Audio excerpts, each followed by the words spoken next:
Okay, real quick guys, when you have your bar and it's loaded like this, we're going to just talk about just in general warming up and cooling down and loading and deloading a bar. So when you have a deadlift day or a back squat day and you're building up and it's going to be, you know, heavy weight, especially for the lot of us that are building up to those big numbers.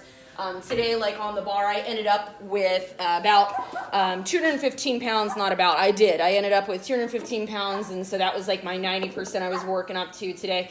Anyways, that said, you want to make sure that you're following a program that's allowing you to build up. Sometimes those working sets may not start till about 60%.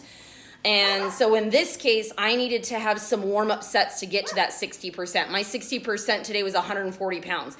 I'm not just going to go in there and back squat 140 pounds, so I needed to load up and warm up to that weight. So basically, I try to think of some small sets. In this case, I did 3 sets today of about 4 to 5 reps each to build up to that weight and just to prime my legs and my body for some heavy lifting. So I did 5 reps at 85 pounds.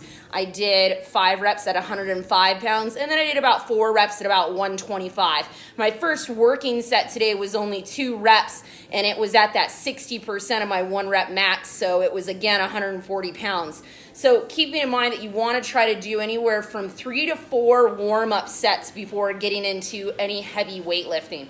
When we talk about deloading the bar, you can't just deload the bar all on just one side because the weight will just teeter-totter and the whole bar will flip. So you need to make sure that you're paying attention to deloading the weight from one side of the bar as well as matching it on the other side of the bar. Especially when you get down to doing this in class with partners, you just always want to make sure that you're communicating with your people what's loaded on the bar. I typically sometimes double check, even though sometimes I squat with people or I deadlift with people, I've always got to be willing to check my weight to see what was loaded correctly.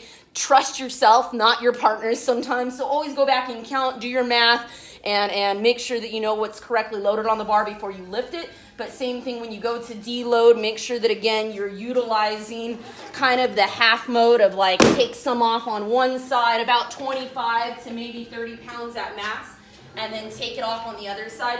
That way we're ensuring that, again, that the bar is being deloaded evenly so that you don't, again, have that bar where all the weight was taken off on one side and it flip up and it does a teeter-totter, okay?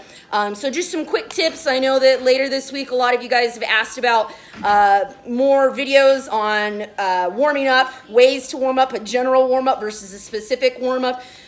So we're going to start seeing some of these little short video clips that will hopefully help you guys out in some of this, okay? All right, thank you guys.